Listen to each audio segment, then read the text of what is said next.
Cumprimentamos a todos com a paz de nosso Senhor e Salvador Jesus Cristo. Estamos iniciando mais um programa EBD na TV. Eu sou o pastor Luiz Henrique. Se você deseja nos convidar para estarmos aí, basta entrar em contato conosco pelo telefone, ainda é o telefone de Imperatriz, Maranhão, onde eu morava antes. Agora eu estou morando em Americana, São Paulo. Nosso telefone ainda é 99-DDD e o telefone 99152-0454.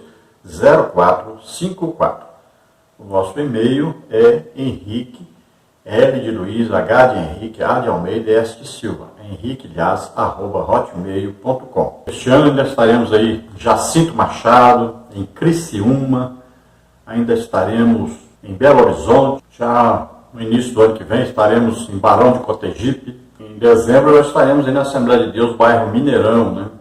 Aí Ibirité, que já é ali a divisa com Belo Horizonte. Neste trimestre nós estamos estudando as revistas da CPAD com o tema O Governo Divino em Mãos Humanas, liderança do povo de Deus em primeiro e segundo livro de Samuel.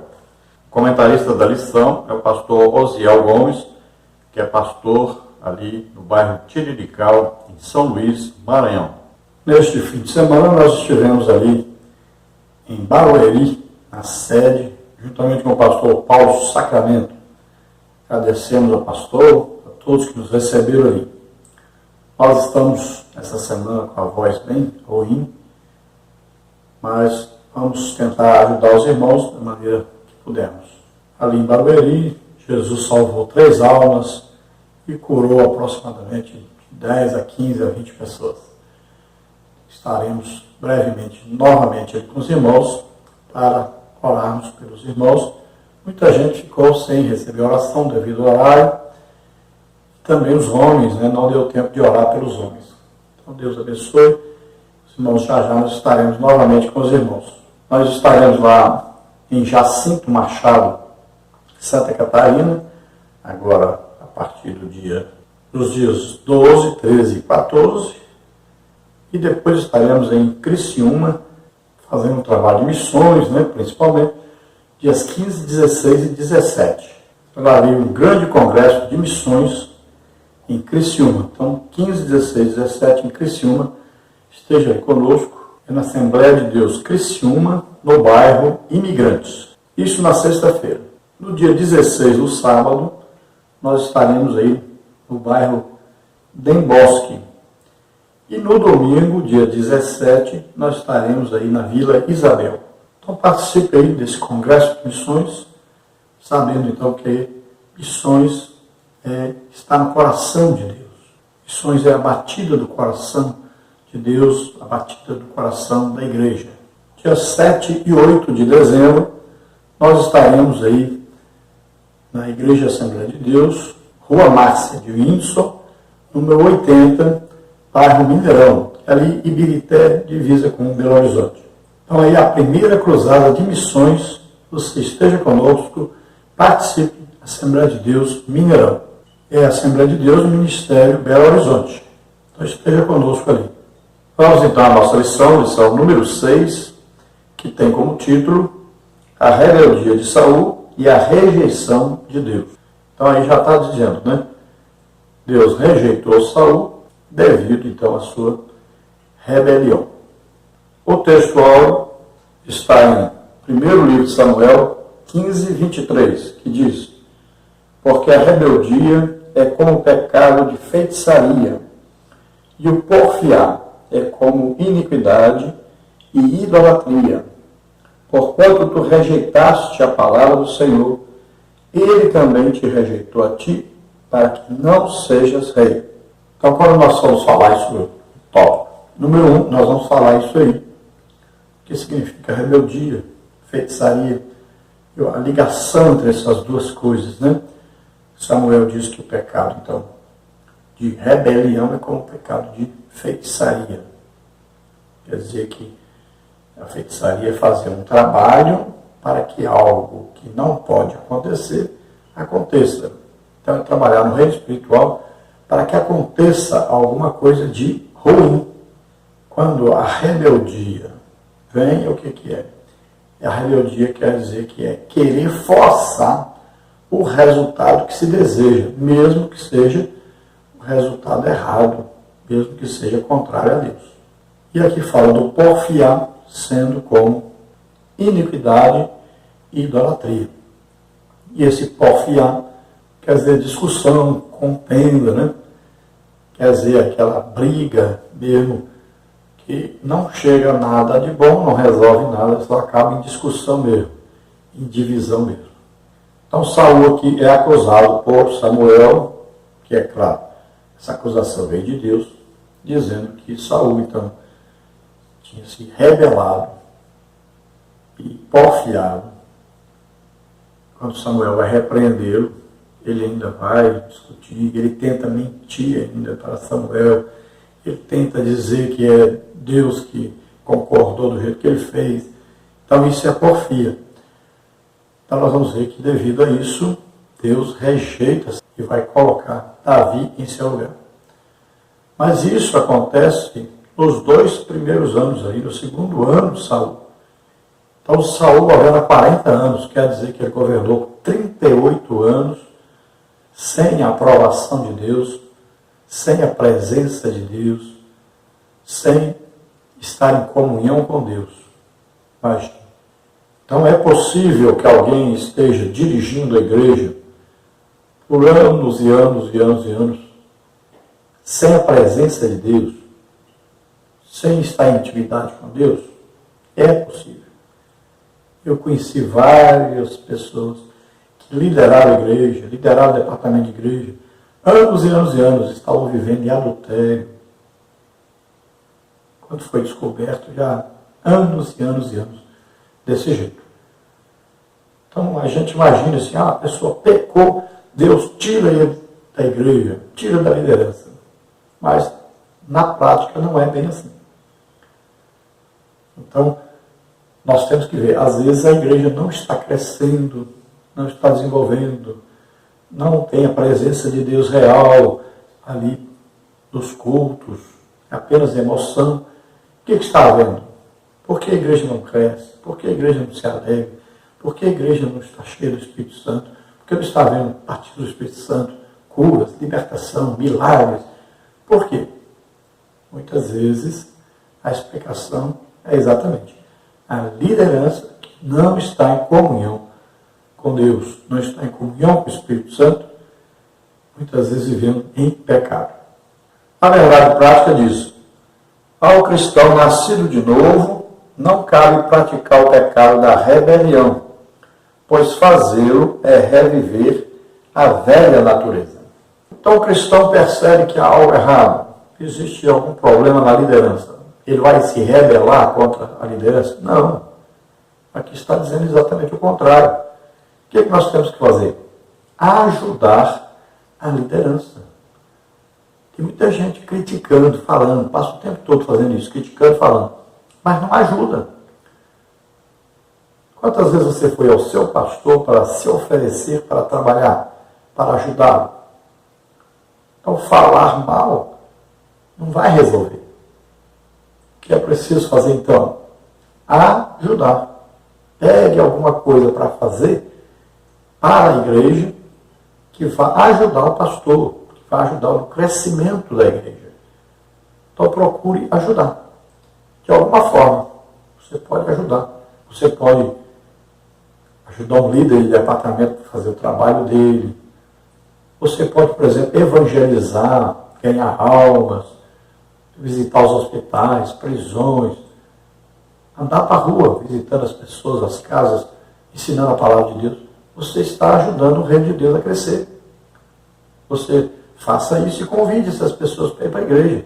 Ninguém precisa saber que você está ajudando a igreja, você precisa ser reconhecido, valorizado, dado o título, nada disso.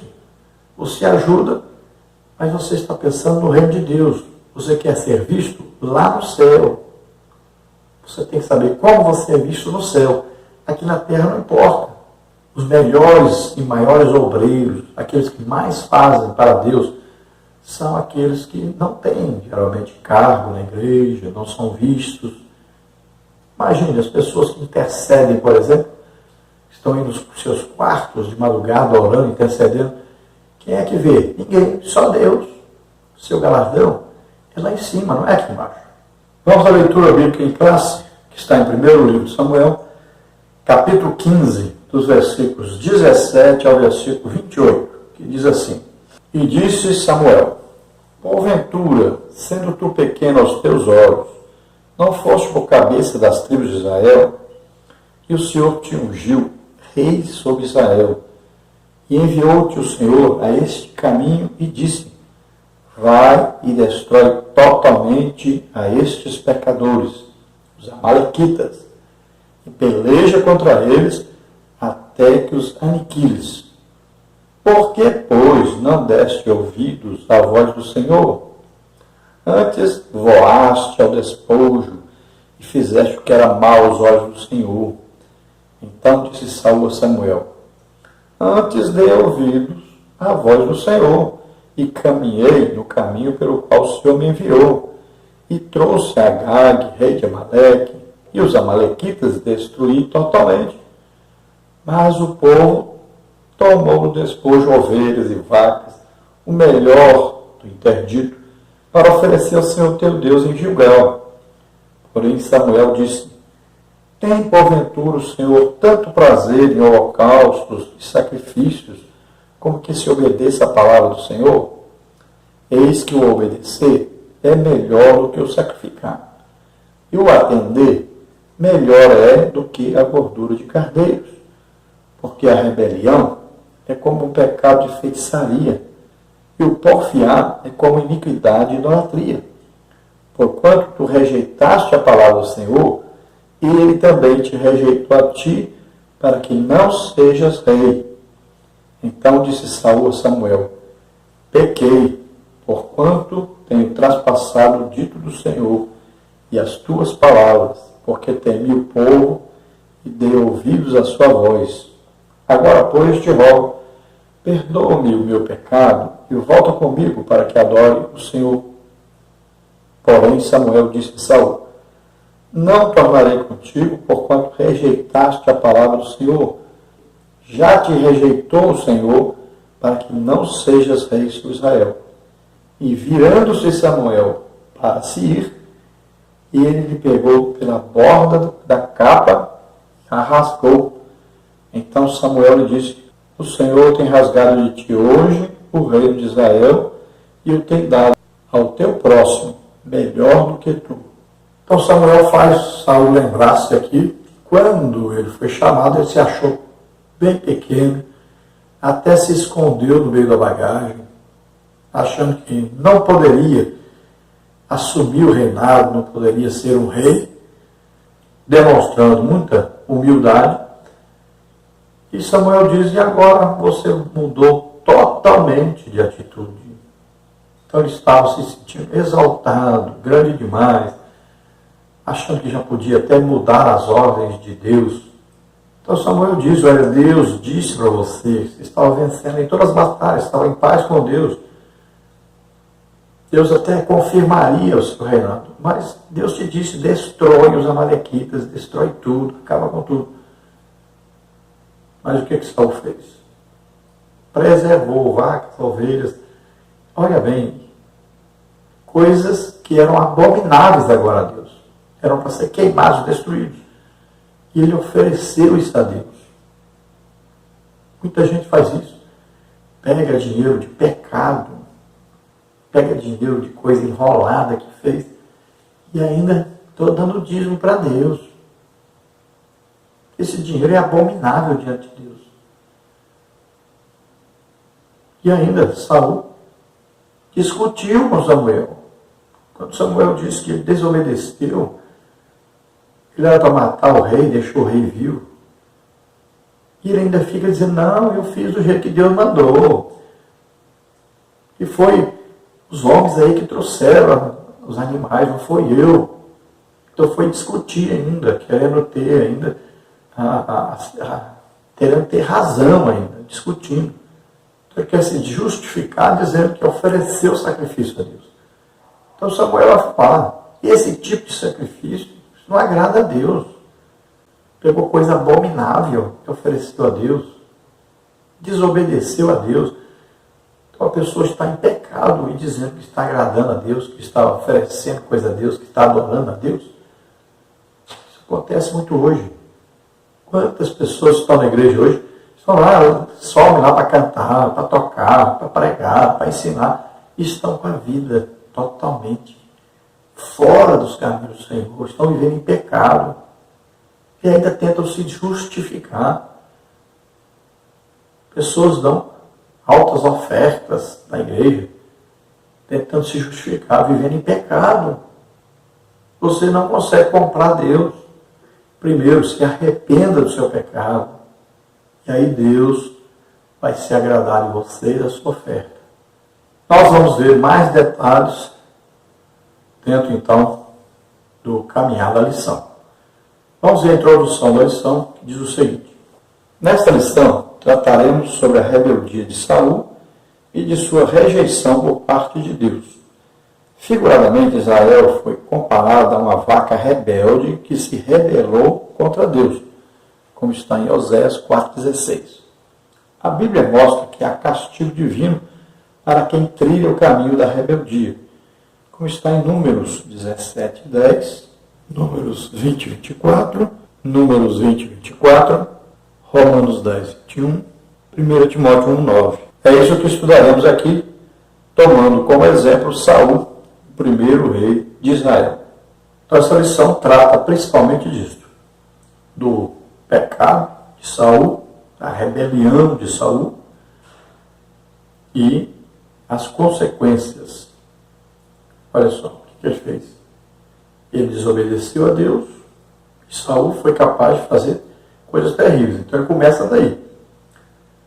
O Espírito Santo sai dele, entra um demônio e ele vai passar todo o período aí, 38 anos, na verdade, podemos dizer, desviado, né?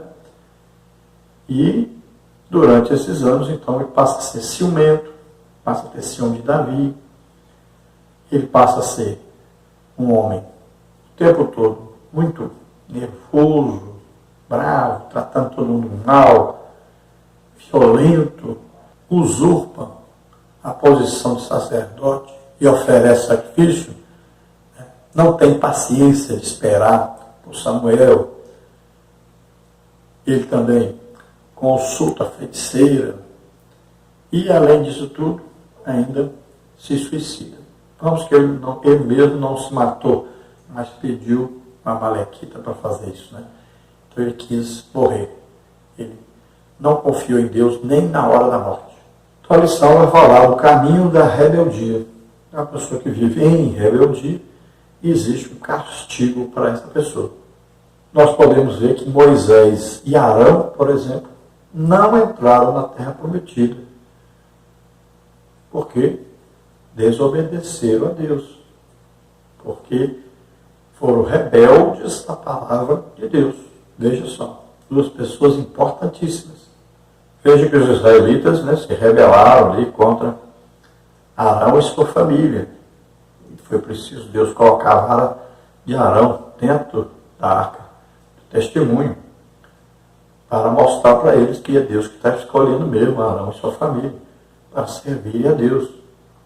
Os outros estavam se rebelando contra a autoridade de Moisés, acusando Moisés de nepotismo, né? De colocar Arão porque era seu irmão, de colocar os seus filhos porque eram seus sobrinhos. Então foi preciso a intervenção de Deus naquela rebeldia do povo. E contra Israel, Deus diz: eu estendi minha mão todo o tempo para esse povo, um povo rebelde. Deus mostrou grandes sinais, prodígios, maravilhas, sustentou o povo, deu a lei, ensinamento da palavra de Deus, se mostrou presente o tempo todo, guardando, protegendo, e mesmo assim o povo era rebelde. Nesta lição nós vamos ver tópico 1, definição de rebeldia. Nós temos aí conceito, o aspecto bíblico, o cristão e a rebeldia. No tópico 2 nós temos aí a rebeldia de Saul. Não cumpria a ordem divina, Deus se arrependeu em relação a Saul, a rebelião como pecado de feitiçaria. E no tópico 3, Saul, um líder sem critérios, não sabia esperar Saul, o rei rejeitado. No tópico 1, então, temos aí definição de rebeldia. Subtópico 1, conceito. Subtópico 2, aspecto bíblico. Subtópico 3, o cristão e a rebelião. Subtópico 1, conceito. A rebeldia é caracterizada como um ato de resistência. É opor-se a uma autoridade. Por vezes, se trata de uma obstinação em excesso. Na Bíblia, há exigências constantes para que o servo de Deus evite a rebelião, quer seja contra Deus, quer seja contra os pais, os líderes e as autoridades. Então, a rebelião caracteriza-se por opor-se a uma autoridade. Nós sabemos que a Bíblia diz que toda autoridade provém de Deus. Então, quem dá a autoridade para alguém governar é Deus. Veja aí, Davi passou quanto tempo? Desde que Saul foi rejeitado, até o final do governo de Saul, todos esses anos, ele nunca se rebelou contra Saul. Teve a oportunidade até de matar Saul, de deixar alguém matar Saul. Teve a oportunidade de causar uma rebelião e tomar o governo. Mas ele não fez, ele respeitou a unção de Deus, que Deus colocou sobre Saul, sendo que depois Deus retirou o Espírito Santo. Davi não viu isso, é espiritual isso. Mas Davi ficou esperando que Deus tomasse uma providência, ou que acontecesse alguma coisa, ou que Saul mesmo fizesse alguma coisa que deixasse livre o caminho para Davi assumir. Olha só, Saul governou 40 anos, 38 anos, desviado. E Davi esperando. Saul quis matá-lo várias vezes. Mas ele esperou pacientemente a hora de Deus. E quem é que fez isso? O próprio Saul tomou a decisão de que deveria morrer. Então, olha só. Davi, então, vai entrar para ser rei em lugar de Saul, porque Saul mesmo tomou a decisão de se matar. Davi nunca atentou contra Saul. Então, nós estamos na igreja, não importa, talvez o seu líder não é um bom líder, você sabe que ele não está bem, às vezes está muito idoso também, mas você não pode se rebelar contra. Você não pode tirar a pessoa, nem fazer aí baixo-assinado e ficar fazendo grupinho para tirar o líder. Não. Você tem que ajudá-lo no seu trabalho. Então, deixa, ou o líder mesmo vai tomar a decisão de sair, ou se Deus achar que ele deve sair e que deve tomar providência para deixar o caminho livre para outro, Deus vai fazer isso. Então, sem você nem imaginar, de repente, a pessoa é transferida para outro lugar, não é? Ou a pessoa adoece, não pode mais exercer o cargo. Tanta coisa que acontece. Nós temos visto aí quantos aconteceu coisas, né? Foram acontecendo coisas que o levaram a deixar o seu cargo. Foram empurrando, né? E é assim que acontece. Então veja que a ordem de Deus é que nós não podemos ser rebeldes. Nós não podemos exigir as coisas, fazer as coisas como se nós fôssemos Deus. Isso é feitiçaria. Nós não podemos assumir o lugar de Deus. É só Deus que tem autoridade de colocar e de tirar. Deus tem autoridade sobre a vida. Só Ele dá a vida, só Ele pode tirar. A autoridade que Ele dá, só Ele dá, só Ele pode tirar. Então você não fique querendo fazer aí greve. Né? Tem gente aí programando greve, outros querem fazer um quebra-quebra, outros querem invadir as terras, outros querem fazer... Não, você não pode fazer as coisas assim à força. O crente nunca deve estar no meio dessas passeatas, greves, quebra-quebra e tal, querendo exigir alguma coisa, quer exigir tirar não sei quem, botar não sei quem, fazer não sei o quê. O crente não faz isso. O Filho de Deus Ele não está no meio daqueles que se rebelam. Como é que um crente vai se rebelar contra a autoridade que Deus deu? Não tem como. Eu achava assim, uma coisa absurda, mas eu já vi isso na igreja várias vezes. Eu vi Deus fazer tremendas coisas numa igreja que todos estavam exigindo que o líder saísse. E vi Deus salvando muitas almas, fazendo uma obra maravilhosa, curando, batizando, libertando. Porque ao invés de entrar no meio dessa turminha, eu fiz exatamente o contrário. Eu fui orar para o líder, pedir a Deus para abençoar a igreja, fui trabalhar evangelizando, ministrando, ensino, curas, libertação, batismo do Espírito Santo. Vamos evangelizar o bairro. É assim. Então, ao invés de você lutar contra, faça ao contrário. Lute a favor de Deus, da autoridade que Deus deu. Se Deus quiser tirar, Ele tira. Se não quiser, é da vontade dEle. Então, faça isso. Ajude, sempre esteja abençoando. Sobre o tópico 2, o aspecto bíblico.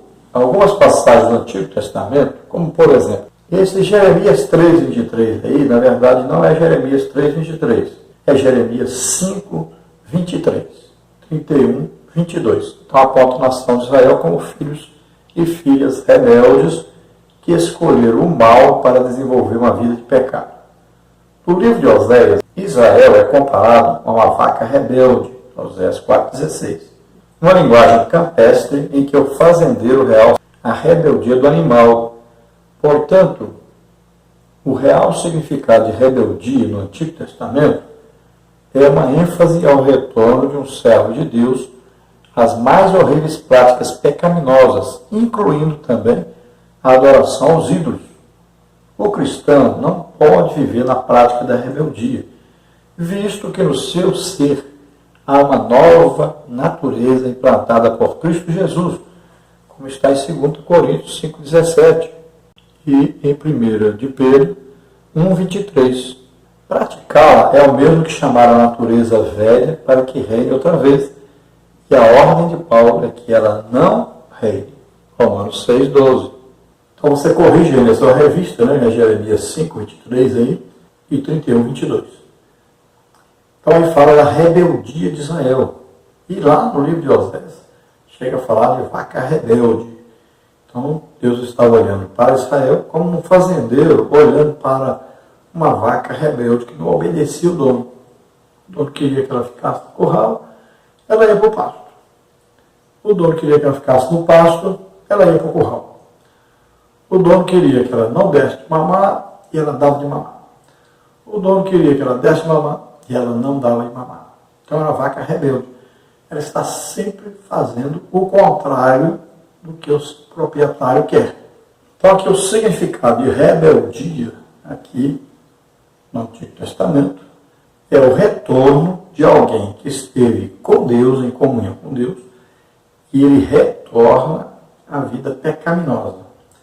Jesus, ao falar sobre isso, ele diz que a pessoa fica pior do que era antes, porque antes ele tinha um demônio que o atormentava e incentivava a pecar. Agora ele terá, além desse, mais 7 que virão para perturbar essa pessoa. Aplicando isso à igreja, o que acontece? A pessoa não fumava antes de ser crente, aceitou Jesus, se desviou, aí ele passa a fumar. Ele não bebia, passa a beber. Aí não mexia com droga, agora está mexendo. Aí não era da prostituição, agora é. Aí não falava palavrão, agora fala. Olha só, a pessoa ficou pior do que era antes. Então esse é o pecado da rebelião, da rebeldia. Faz a pessoa ficar ao contrário do que deveria estar. Então, ele era uma coisa, foi para o lado de Deus, Deus o consertou, Deus deu uma diretriz santa para ele viver, e ele larga isso, volta para a situação passada e fica pior do que era antes. E o pior de tudo, que volta à idolatria. Então, enquanto a pessoa ainda não voltou à idolatria, ainda tem jeito para essa pessoa. Mas quando ele volta à idolatria, ele está adotando um outro Deus na sua vida.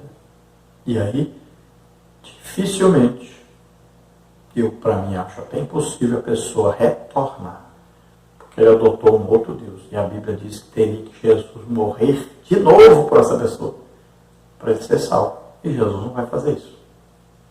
Então a coisa é séria.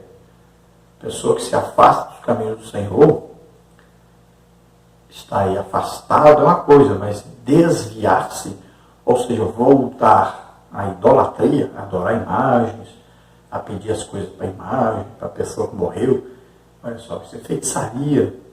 Essa pessoa, na verdade, é um espírita. É se rebelar contra o Deus verdadeiro, porque a pessoa já sabe que existe um Deus verdadeiro. E ele está adotando outro Deus. Então, o cristão é uma nova criatura. Mora dentro de nós o Espírito Santo. É uma nova vida. Aquela planta, aquela árvore chamada pecado que estava dentro de nós, produzindo frutos dos pecados. Essa árvore foi cortada. Então, você não pode mais continuar dando frutos do pecado. O pecado não tem mais lugar na nossa vida. Então, nós temos que combater. Toda vez que o pecado vier, a gente combate, luta. Vence esse pecado, deixa esse pecado. E corremos para estarmos em comunhão com Deus. Então Paulo diz, não reine mais o pecado na nossa vida. Ele não pode dominar a nossa vida mais. O pecado vem? Vem. Muitas vezes nós erramos, acabamos pecando. Está escrito na Bíblia que sim. Mas você imediatamente pede perdão a Deus, combate contra esse pecado, vence esse pecado. Você não pode ser encontrado na prática do pecado quando Jesus chegar para nos buscar. Você deve ser encontrado lutando contra o pecado e vencendo o pecado, porque nós temos o Espírito Santo para nos ajudar. Subtópico 3, o cristão e a rebelião. A Bíblia ensina ao cristão a respeitar todas as autoridades, inclusive os líderes da igreja. Jamais ser insubmisso, rebelar-se. Romanos 13, 1. Mas tendo como dever orar por elas. 1 Timóteo 2, 1 e 2. Entretanto, segundo as Escrituras, o cristão não deve sujeitar-se a uma autoridade quando a prioridade da justiça está em risco e quando há violação aos princípios bíblicos, como está em Atos 5, 29. Mesmo assim, o ato de não submeter-se ao erro não significa liberdade para usar de ataques com palavras indecorosas, motins e exposições em redes sociais. O Antigo Testamento mostra os 3 amigos de Daniel que não se sujeitaram à ordem do rei, sendo preparados para serem lançados no fogo. Entretanto, ainda assim, demonstraram respeito para com o monarca, não pronunciando palavras ofensivas. Daniel 3, 16, 17. O verdadeiro cristão mede bem as palavras, pois sabe que disso depende também a sua vida espiritual. Mateus 12, 37. Então, o princípio básico aqui é: a pessoa pode até nem ser escolhida por Deus, mas quem deu a autoridade para essa pessoa governar, ou presidir, ou estar à frente de governo ou da igreja, qualquer tipo de autoridade que a pessoa tenha para dirigir um departamento, uma igreja, uma cidade, um estado, um país, não importa, essa autoridade quem concede é Deus. Então, as autoridades que existem são concedidas por Deus, inclusive no lar. O pai tem a autoridade de Deus para estar ali como cabeça daquela família. Então, a autoridade está ali como Cristo está para a igreja, assim o Pai está para a sua família. Então, é um princípio de autoridade. E ninguém pode, então, passar por cima da autoridade dada por Deus. Temos que respeitar sempre essa autoridade. Se nós olharmos para, no caso de Davi com Saul, nós vamos entender aí que por causa da escolha de Saul por Deus, mesmo Deus dizendo que já não queria Saul, Davi respeitou o tempo todo, apesar de sofrer atentados contra ele, ele não falava mal, ele nunca atacou Saul, ele nunca tentou contra a vida de Saul, ele nunca se amotinou, nunca fez uma rebelião para tomar o poder de Saul. Então nós vamos ver que ele soube sujeitar-se à unção de Deus, à escolha de Deus, à autoridade de Deus. Saul perdeu até o Espírito Santo que estava nele. Um demônio assumiu o lugar. Mas ele, diante da nação, ele era uma autoridade. Davi tinha que respeitar essa posição que ele tinha. Enquanto Deus permitisse que ele estivesse ali, então Davi tinha que esperar o seu momento. Veja bem que Saul ainda governou 40 anos, 38 anos, e durante 38 anos ele governou sem a ajuda do Espírito Santo. 38 anos ele governou sem a presença de Deus. Veja só.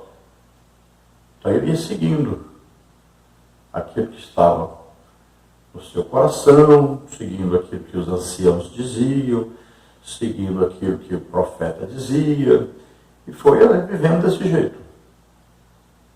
E muitas vezes errou porque seguiu a sua própria cabeça sem consultar a Deus, sem ser submisso a Deus e à vontade de Deus. E por isso ele acabou do jeito que acabou, né? Uma morte trágica dele, de sua família toda, pelo que nós entendemos. Ele tentou se matar com a espada, o pajem dele pensou que ele já estava morto, Saul havia pedido ao seu pajem para o matar e ele não quis, então Saul pegou a espada e se jogou sobre ela, mas com isso ele não morreu. O pajem, pensando que ele tinha morrido, se matou. Depois nós vemos que um amalequita chega, Saul ainda está vivo, todos pensavam que ele estava morto.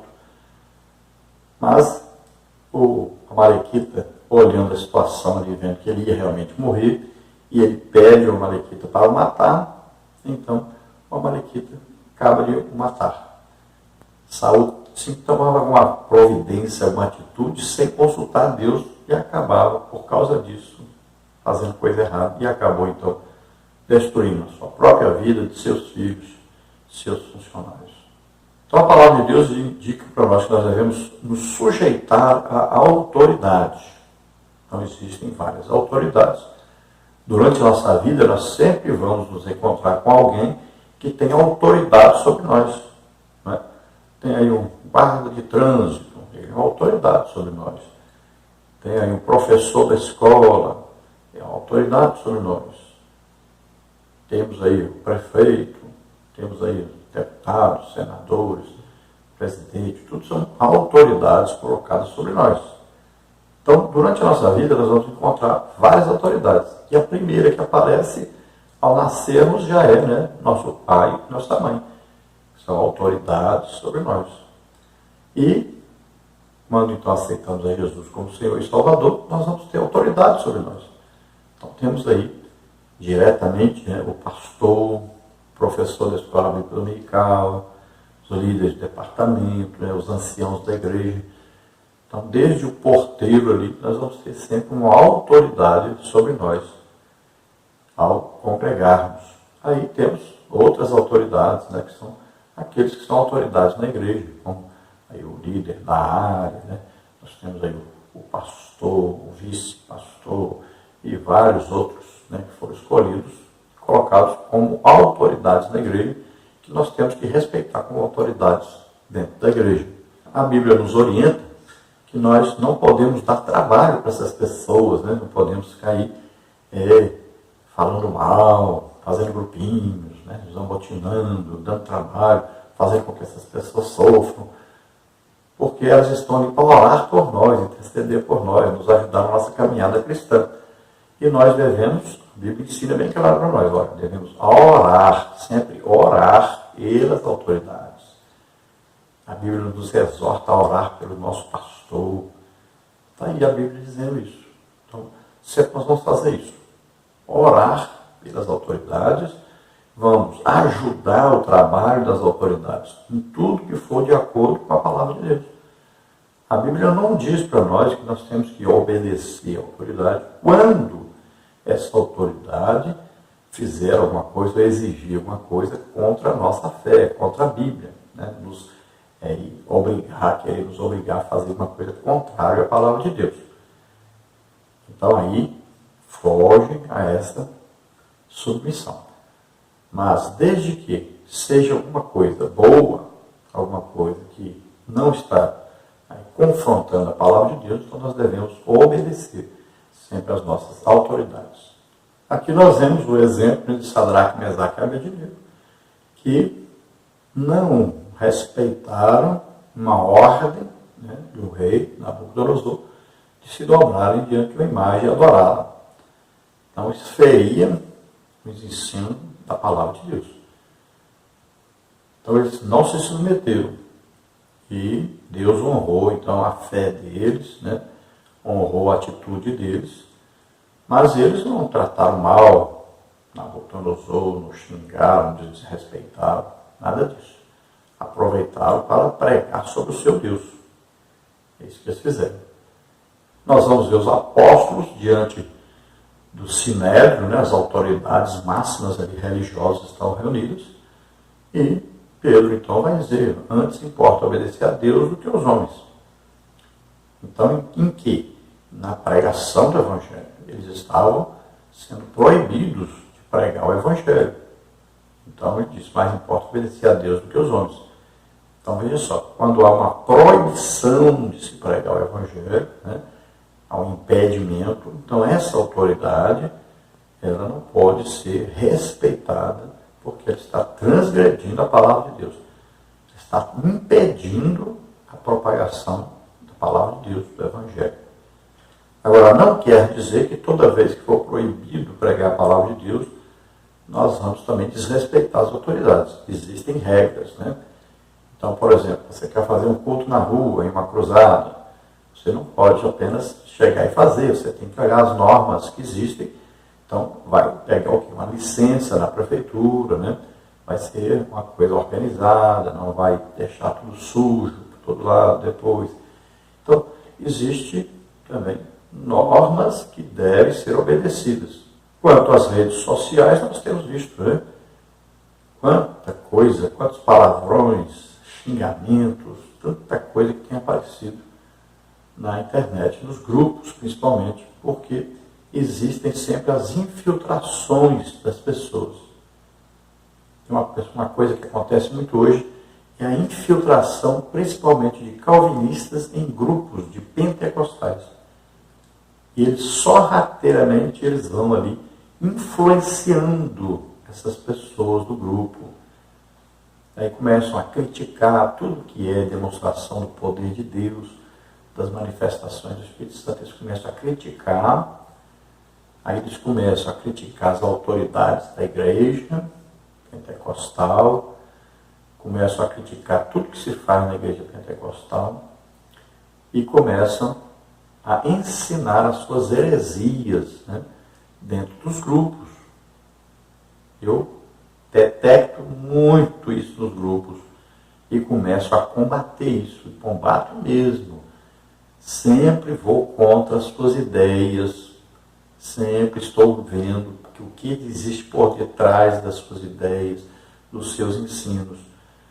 Estão passando heresias, estão querendo acabar com as manifestações do Espírito Santo. Sempre estamos vendo isso. E isso tem uma infiltração muito grande, mas é muito grande em quase todos os grupos na internet, onde existem crentes da Assembleia de Deus principalmente. Existem os calvinistas infiltrados no meio. E muitos assembleanos estão defendendo o calvinismo. Muitos mesmo. Isso está causando problema sério na igreja. Muitos têm deixado as igrejas pentecostais, porque foram influenciados por esses grupos. E essas pessoas acabam blasfemando contra o Espírito Santo e depois vão ter um prejuízo sério, perdendo a sua salvação e ainda indo para o lago de fogo e enxofre. Não brinquem com Deus. Vamos ao tópico 2, a rebeldia de Saul. Subtópico 1, não cumpria com a ordem divina. Subtópico 2, Deus se arrependeu em relação a Saul. Subtópico 3, a rebelião como pecado de feitiçaria. Subtópico 1, então, não cumpria com a ordem divina. Por ordem expressa de Deus, Samuel ordenou a Saul que matasse os amalequitas, porque a medida dos seus pecados estava completa. Êxodo 17, 8 a 13 e Deuteronômio 25, 17 e 18. Tudo deveria ser destruído e banido, pois os amalequitas estavam sob o julgamento divino. Essa ação divina era para evitar que o mal deles se espalhasse cada vez mais.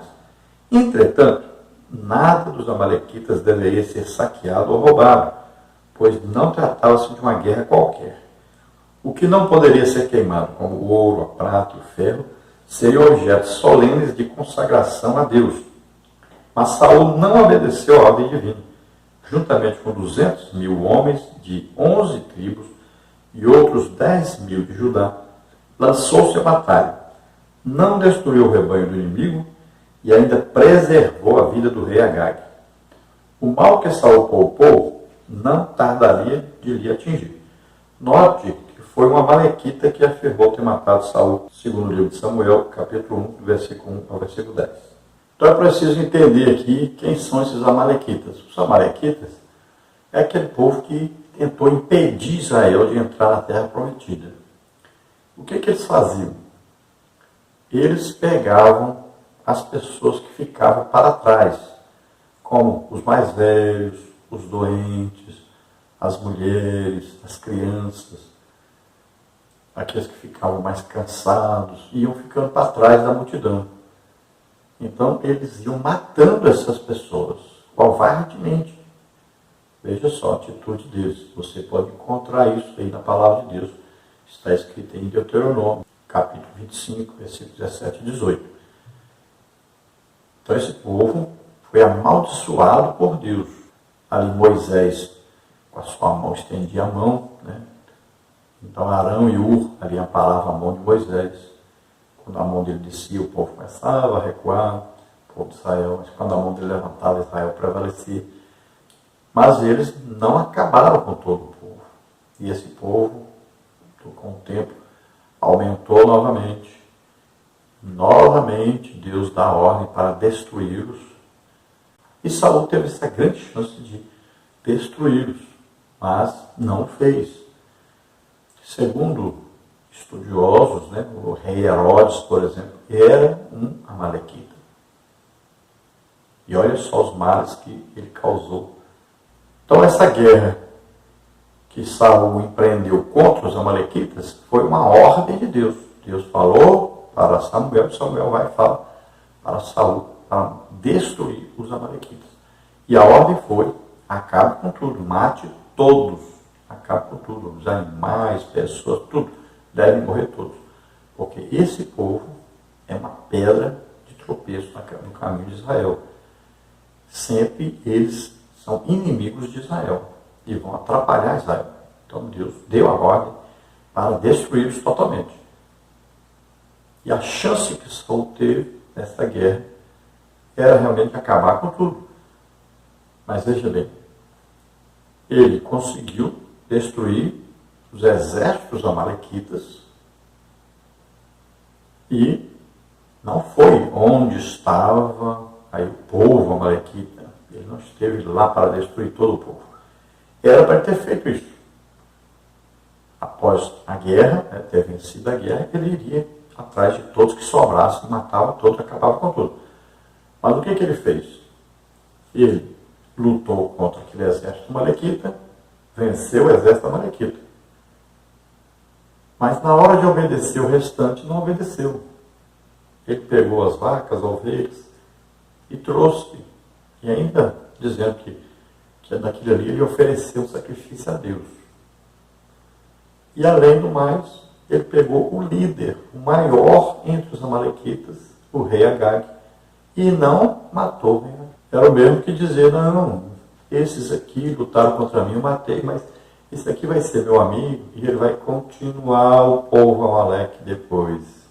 Ainda vai lutar contra mim depois, contra nós depois. É a mesma coisa dizer isso. E também, Deus não aceita você oferecer para ele sacrifício de coisas abomináveis. Você não pode dar para Deus o resultado de uma coisa abominável que Deus disse, destrói, e você pega isso que é para destruir e dá para Deus. É um absurdo o que ele fez. Um desrespeito total, uma falta total de comunhão com Deus, falta total de submissão a Deus, de adoração a Deus. Então era uma ofensa realmente o que ele estava fazendo. Então Samuel vai até lá e ele ainda tenta, né? Samuel, como diz que ele desobedeceu a Deus, e ele ainda mente dizendo que fez do jeito que Deus mandou. Que ele foi lá, destruiu os exércitos do jeito que Deus mandou. Samuel diz, e esse barulho aí que eu estou ouvindo das ovelhas? Que ovelhas são essas? Né? Que vacas são essas? Que bezerros são esses? E esse gado aí?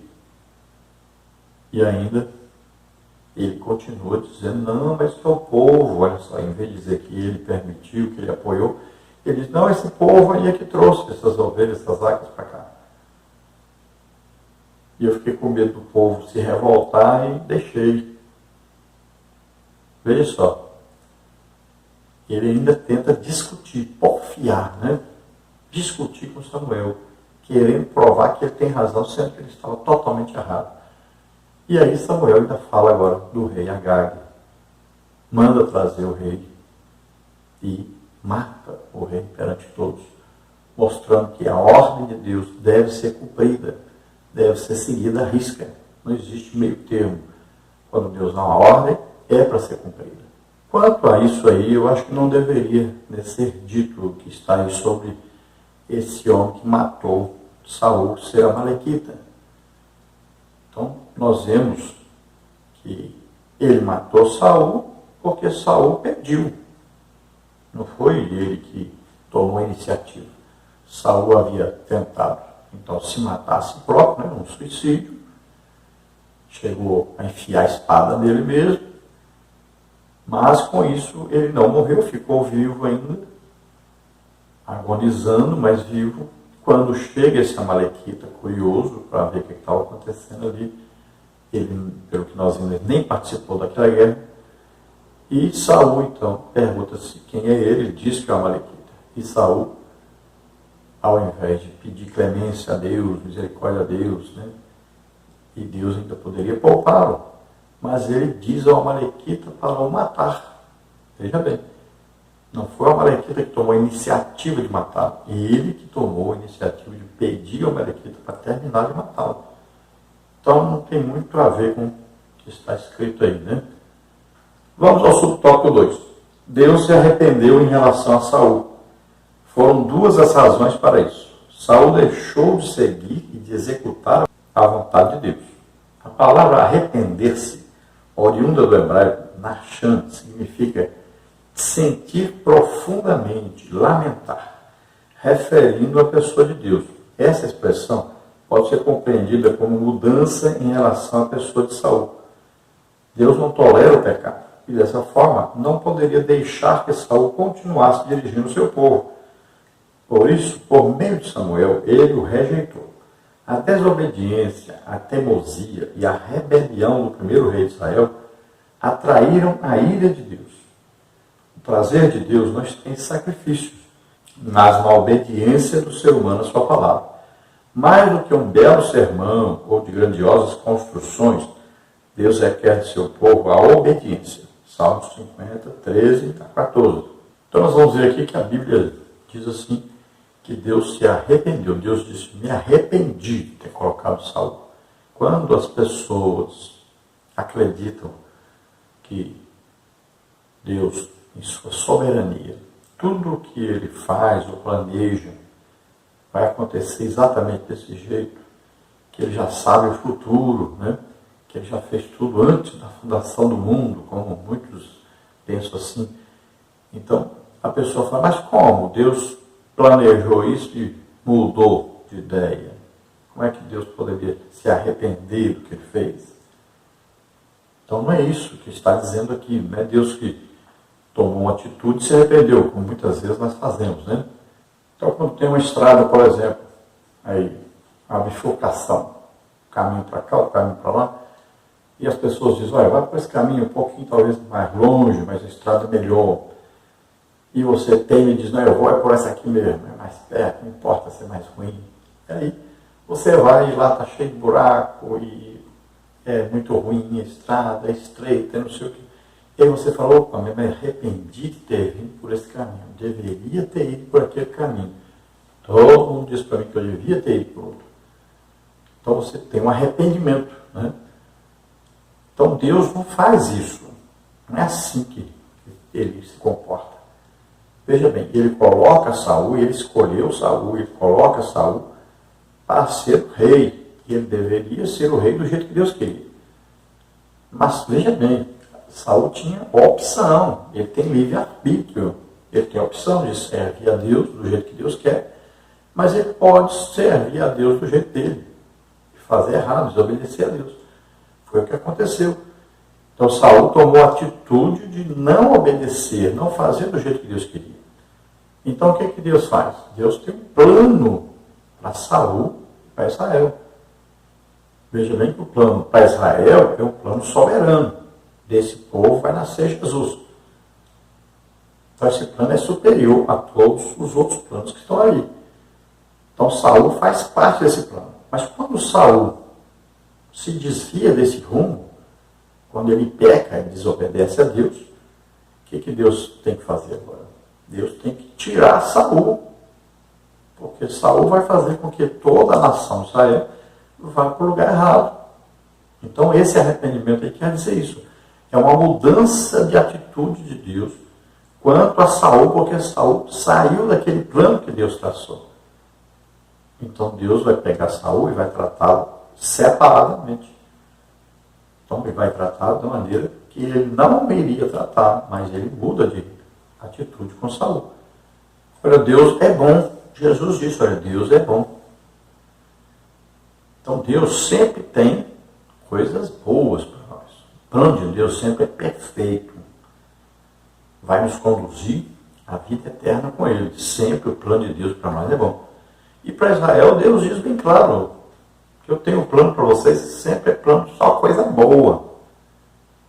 O problema é que as pessoas que fazem parte desse plano, então as pessoas se desviam desse plano. Começam a pecar, a desobedecer a Deus, a não seguir esse plano. E aí Deus pega essa pessoa, vai tratar com ela separado. Ela saiu daquele plano.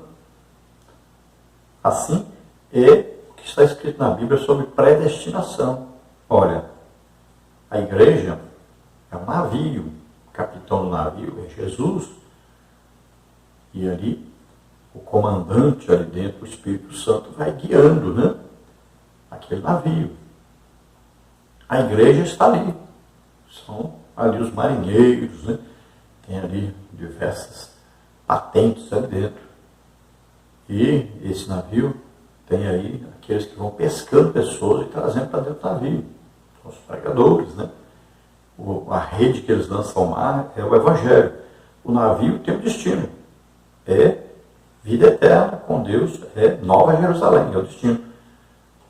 Agora, durante a viagem, é permitido que ele que quer descer do navio, pode descer. Existem aqueles que estão dentro do navio e se rebelam contra o capitão, contra as pessoas que estão ali. Então, ela é lançada fora do navio. Então, existe disciplina, ordem no navio. E tem aqueles que saem por conta própria, que querem sair, saem. Eles não são impedidos, ninguém é forçado a ficar nesse navio. Então, o navio é predestinado a Nova Jerusalém, é o destino dele. Ninguém é obrigado a ficar dentro. Então, assim que acontece. Deus tem um plano, quem está dentro do plano vai seguindo, Deus vai abençoando, vai conduzindo, mas a pessoa começa a desobedecer a Deus, fazer o que der na cabeça dele, sair fora do plano de Deus, então Deus vai tratar com ele de maneira o quê? Com juízo. Então a igreja tem um objetivo, né? Salvação das almas.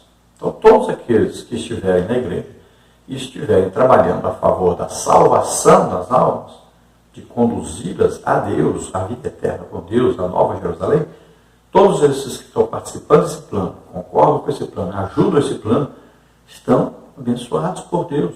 Deus vai conduzindo, vai abençoando.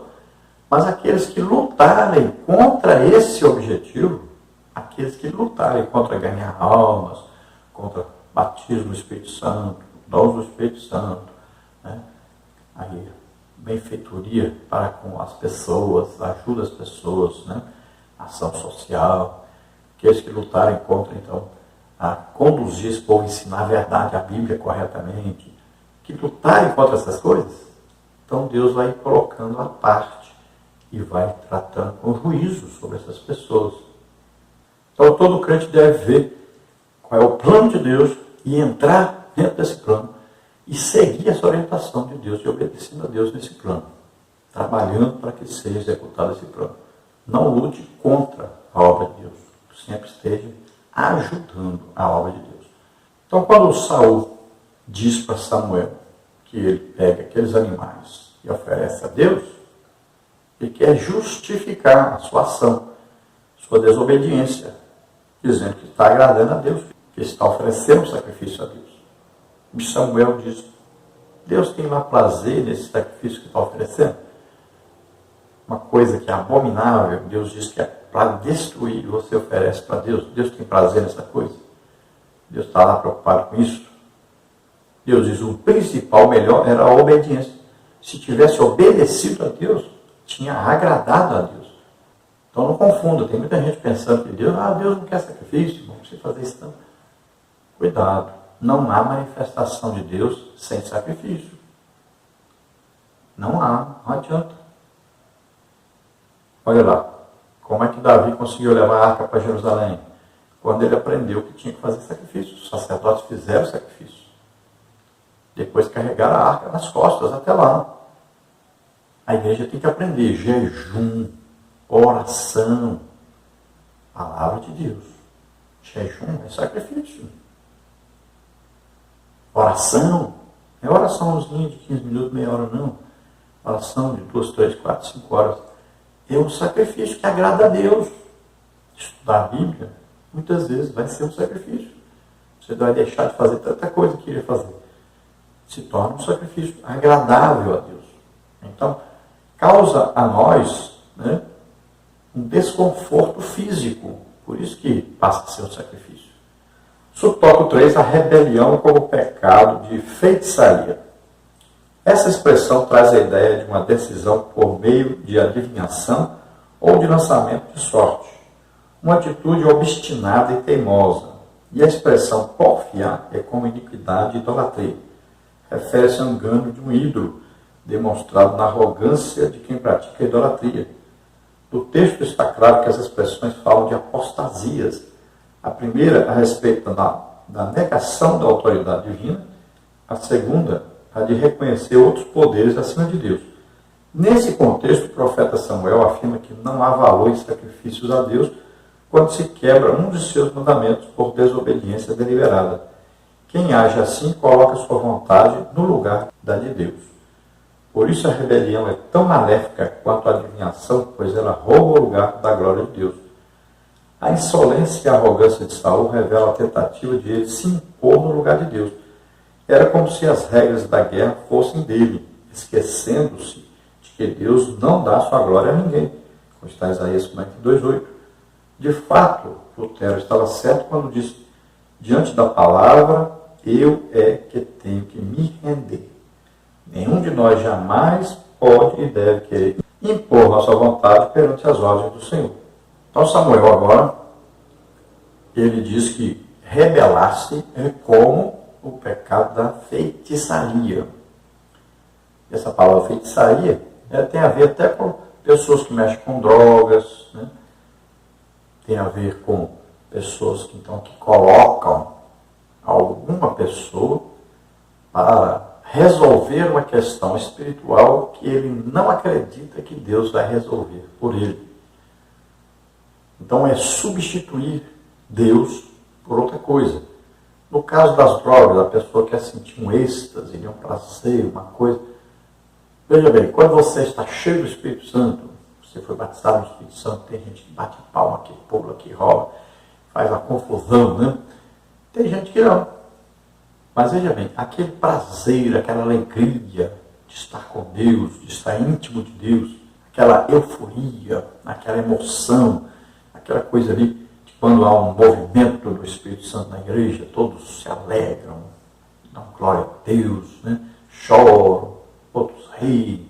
Então, aquele momento ali é um momento de êxtase, de alegria. Quando a pessoa entra nas drogas, ele quer isso. É isso que ele sente desejo, na verdade. Mas ele não quer ir através de Deus. Ele quer ele mesmo fabricar isso. Olha aí, a feitiçaria é isso. É fabricar algo que você deseja, mas você fabrica através de demônios, da ação de demônios. Então a desobediência a Deus é isso. A pessoa pega uma ordem de Deus e ele fala, eu não vou fazer desse jeito, eu vou fazer deste jeito que eu quero fazer. Então ele está fazendo o quê? Ele quer que o mesmo resultado seja obtido, mas ele faz assim, eu quero esse resultado, mas sem a participação de Deus. Eu vou substituir a participação de Deus. Eu é que vou fazer. E aí ele está fazendo o quê? Ele está usando o outro lado, que é o reino das trevas, para ajudá-lo a fazer isso que era para ser feito como Deus queria. Então ele muda aí de Deus nessa hora. Ele tira a ação de Deus e vai procurar a ação satânica. Porque sempre a pessoa estará debaixo da orientação, ou de Deus, ou de Satanás. Então, tudo que vamos fazer, nós devemos olhar o que a palavra de Deus diz a respeito disso. Então, nós vamos fazer de acordo com a palavra de Deus. Vamos consultar Deus, o que Deus acha, como é que Deus quer que seja feito. Sabendo que Deus tem poder para realizar qualquer coisa. Então, nesse contexto aqui também, né, Samuel disse para Saul esperá-lo para oferecer o sacrifício. E Saul não espera até o último momento. Ele acredita que Samuel não vai. E ele estava querendo fazer do jeito dele mesmo. Então ele assume o lugar de Samuel. Então ele usurpou o lugar de Samuel. Ele assumiu a fazer uma coisa que Deus não disse para ele fazer. Vamos ao tópico 3, o último tópico, Saul, um líder sem critérios. Subtópico 1, não sabia esperar. Subtópico 2, Saul, o rei rejeitado. Subtópico 1, não sabia esperar. Uma das provas de que Saul não tinha critérios para a liderança era a sua impaciência. Ele não sabia esperar. Samuel já havia dito para Saul esperar até a sua chegada. 1 Samuel 10, 8. Infelizmente, o rei de Israel não fez. Primeiro livro de Samuel 13, 8 a 13. Essa ordem era para que Saul esperasse antes de começar qualquer invasão, pois ele deveria colocar tudo diante de Deus, apresentando sacrifícios como havia feito antes. E essa referência está errada. A falha principal de Saul não foi ter oferecido sacrifício, mesmo ele não sendo sacerdote, mas foi não esperar o profeta Samuel para receber a bênção de Deus. Na obra de Deus é preciso capacidade para esperar. O salmista esperou com paciência. Salmos 41. Deus age no momento certo em nosso favor. Esperemos no Senhor. Então veja que a ordem era para esperar 7 dias e Samuel estaria lá. É impressionante. Ele esperou 7 dias. Conseguiu esperar 7 dias. Mas no último dia, no último momento, quando Samuel estava já a caminho, chegando, ele perdeu a paciência. Não soube esperar mais. Eu vejo assim, veja, Atos dos Apóstolos, por exemplo, eram cerca de 500 irmãos quando Jesus ascendeu ao céu. E a ordem para eles era esperarem até que do alto vocês sejam revestidos de poder. Quantos estavam esperando? Cerca de 120 só. Então veja só, os 380 não souberam esperar a hora do batismo do Espírito Santo. Então acontece muito isso na vida cristã. Às vezes a pessoa está pedindo o batismo do Espírito Santo, vai receber, desiste. Quantas vezes a pessoa está ali, está vendo as pessoas sendo curadas e a pessoa diz, eu vou embora, está ficando tarde demais. Perde a paciência e perde a bênção. Mas isso acontece muito mesmo. Se a pessoa não pode passar 2 horas na presença de Deus aqui, como é que vai passar a eternidade com esse mesmo Deus? Se não tem paciência de passar nem 2 horas com Deus.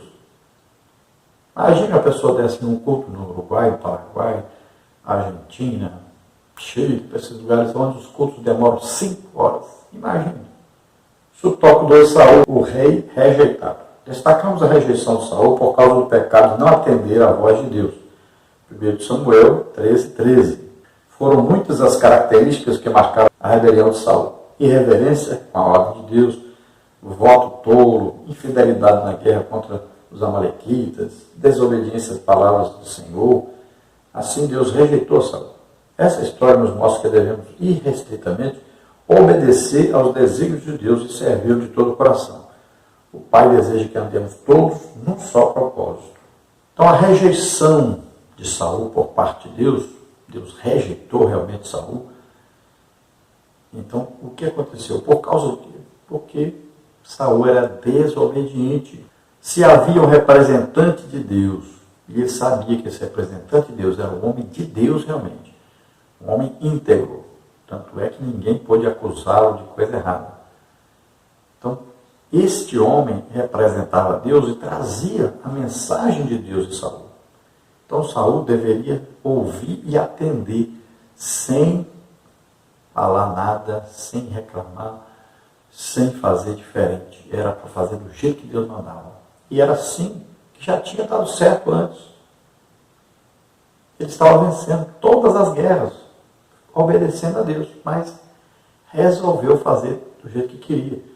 Começou humilde, achando que não era nada, que não podia nem ser rei, e obedecendo a Deus.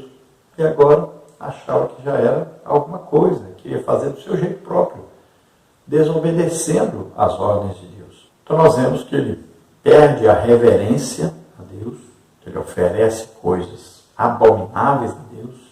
Vemos que ele oferece sacrifício sem a permissão de Deus, sem a orientação de Deus, por impaciência, sem esperar o profeta de Deus, que havia combinado com ele que deveria esperar. Vamos ver que ele desobedece a Deus, salvando a vida do rei dos amalequitas, né? Trazendo também aqueles animais. Numa guerra faz um voto tolo, bota todos os soldados para jejuarem. Imagine alguém numa guerra onde se gasta todas as forças físicas ali, além da pressão psicológica, ao invés de alimentar o seu exército para continuar a luta, não, coloca todos de jejum. Imagine como é que os soldados estavam. Estão todos fracos. Como é que alguém vai lutar assim? Então, um voto tolo na hora errada também. Depois ainda quer matar o seu filho devido ao voto feito. Seu filho Jonatas. E o povo é que entra e diz, não, o Jonatas não vai morrer não. Então, ele, todo o tempo ele é desobediente. E por fim nós sabemos que acaba ainda atentando contra a sua própria vida. E a Bíblia diz, não matarás. Então, em tudo ali, ele erra tremendamente. E Deus o rejeita totalmente. E prepara outro para ficar no seu lugar. Nós vamos ver na próxima lição sobre isso. Então, lembre-se, existe um propósito definido por Deus. Nós fazemos parte da igreja. Qual é o propósito de Deus para a igreja? É todos na Nova Jerusalém morando com Deus. Vamos então à conclusão. O que é ter sucesso no ministério? É ter agenda concorrida? Um estilo de vida confortável? Não. O sucesso do ministério não está somente em ser separado para um cargo, mas sim na obediência completa ao Deus da palavra. Assim Salomão escreveu: é melhor o fim das coisas do que o seu princípio. Eclesiastes 7:8. Que Deus nos ajude a obedecer e a viver para a sua glória. Então poderia se fazer perguntas, né? O que é considerado hoje um sucesso no ministério? A pessoa diz: não, que eu tenho uma igreja muito grande, eu dirijo uma igreja muito grande, tantas congregações, tantos membros, né? Às vezes isso parece uma aprovação de Deus e que a pessoa foi escolhida para ser uma grande pessoa. Aí o outro, como vive de pregação, diz: não, eu sou um pregador famoso, tenho agendas por toda parte, minha agenda é disputada, que eu já estou cobrando aí 10 mil, 15 mil, 20 mil. Né? Às vezes o outro, sou cantor, cantora famosa, uma banda famosa, e estamos ganhando muito dinheiro e cobramos aí 20 mil, 50 mil, 100 mil para um show e tal. Então as pessoas consideram muitas vezes essas coisas como sucesso ministerial. E não tem nada a ver com sucesso ministerial, na verdade. Então a pessoa tem que saber que existem pessoas que nem crentes são e que se dão muito bem financeiramente na vida. Ficam muito ricos, ficam famosos. Pessoas, olha aí, pessoas que chegam a ser pessoas que todos admiram, que aparecem na mídia do mundo inteiro, né? Conhecidas do mundo inteiro. E nem Deus elas têm. Então, se uma pessoa é inteligente e ela tem um grau de inteligência acima da média, né? Tem uma memória fotográfica, por exemplo, né? Que se lembra bem das coisas, essa pessoa com certeza vai se destacar. Isso não quer dizer que está vivendo do jeito que Deus falou que era para viver.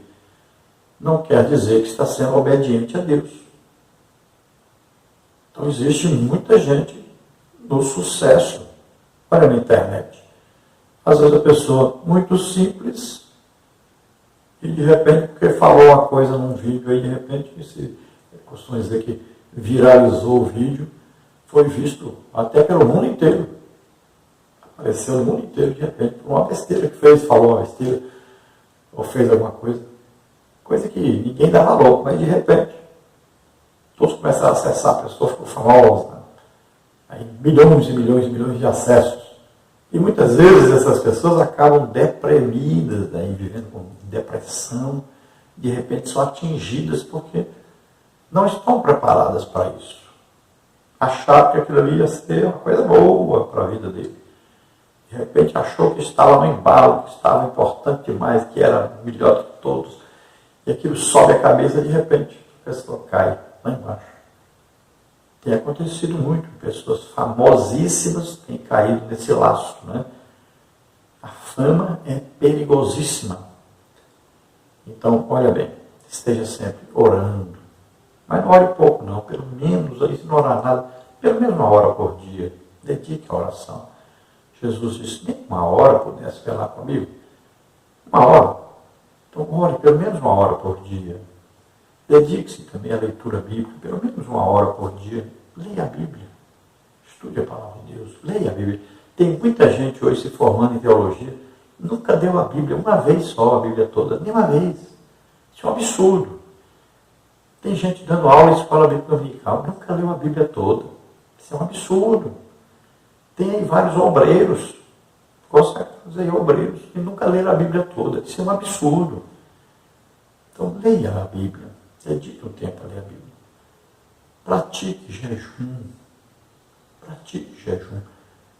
Faz muito bem para o físico, para a alma, para o espírito. Durante o tempo que estiver jejuando, tem que orar, tem que ler a Bíblia. Não esquece disso. Então, o importante aqui dentro do que nós vimos na lição é obedeça a Deus. Siga a orientação de Deus.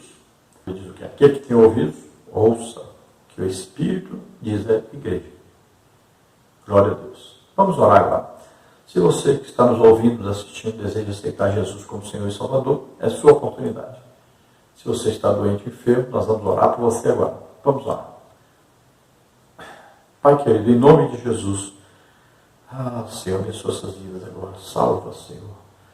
Alegrando e gusta venarca essa força está. Como é grande o teu poder, a tua misericórdia, o teu amor sobre essas vidas, Senhor, que agora passam a ser teus filhos. Abençoa, Senhor, grandissimamente. Ó Senhor, derrama o teu poder e a tua graça. Ó Senhor, vem colocando dentro deles agora o Espírito Santo, retirando todo o mal. E o Espírito Santo, Senhor, assumindo o controle, a direção. Em nome de Jesus, aqueles que estão doentes, enfermos, em nome de Jesus, solta agora toda doença, toda enfermidade. Solta agora, em nome de Jesus. Amém. Glória a Deus. Aleluia.